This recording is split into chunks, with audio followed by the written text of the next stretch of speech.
வேறு வீட்டுக்கு போங்க எல்லாம் வசதியோட. இது எதுக்குன்னா, நான் எங்கள் வீட்டில் வெளியில் வந்து பாத்திரம் கழுவிட்டு துணி துவைச்சிட்டு இருப்பேன். மிஷினுக்கு தண்ணி கொண்டு ஊற்றி ஒரு வீடியோ போட்டிருப்பேன். அதுலேருந்து ஒரு ஈவினிங்கில் எவ்வளோ வேலை இருக்குது பாருங்கள் அப்படின்னு சொல்லி அந்த வீடியோவில் பேசியிருப்பேன். மற்றபடி வந்து எனக்கு சௌகரியமாக இல்லை அப்படின்னு நான் சொல்லியிருக்கவே மாட்டேன். ஏன் அப்படின்னா, இது வந்து என்னோட வீடு, நான் பிறந்து வளர்ந்த வீடு. இப்போ வந்து நான் ஒரு கொஞ்சம் வருஷம் வெளியில் ஒசூர் கோயம்புத்தூரில் இருந்தேன்.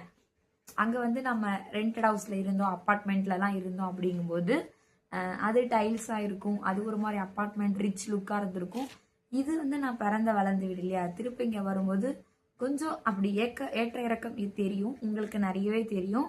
பட் எனக்கு வந்து இது நெகட்டிவாக யோசிக்கிறதுக்கு ஒன்றுமே இல்லை. ஏன்னா அங்கே விட இதுதான் வந்து எனக்கு கம்ஃபர்டபுள். ஏன்னா இங்கே வந்து நான் நினச்சதை செய்யலாம், எப்படி வேணால் இருக்கலாம், சுதந்திரமாக இருக்கலாம். ஏன்னா இது என்னோட வீடு. பட் அங்கே வந்து கொஞ்சம் பயந்து பயந்து இருக்கணும். ஓனர் ஏதாவது சொல்லிடுவாங்களோ, பக்கத்துலலாம் காது கேட்டு ஏதோ நினைப்பாங்களோ, அப்படி யோசிச்சு இருக்கணும். பசங்களை திட்டுறதுலேருந்து எதுக்காக இருந்தாலும். பட் இப்போ வந்து நான் ஃப்ரீயாக இருக்கேன். ஸோ வேறு வீட்டுக்கு போங்க எல்லாம் வசதியோடன்னு சொல்லியிருந்தீங்க. உங்களுக்கு வந்து தேங்க்ஸ் ஃபார் யுவர் கன்சர்ன். வசதியோடு இருங்க அப்படின்னு தான் சொல்கிறீங்க, இல்லை தப்பாக நீங்கள் எதுவுமே சொல்லலை. ஸோ நானும் தப்பாக புரிஞ்சுக்கல. கூடி சீக்கிரம் ஒரு வீடு நாமளே கட்டிட்டு போகலாம். உண்மையாகவே சூப்பர் சிஸ்டர் அந்த மேக்கப் வீடியோக்கு சொல்லி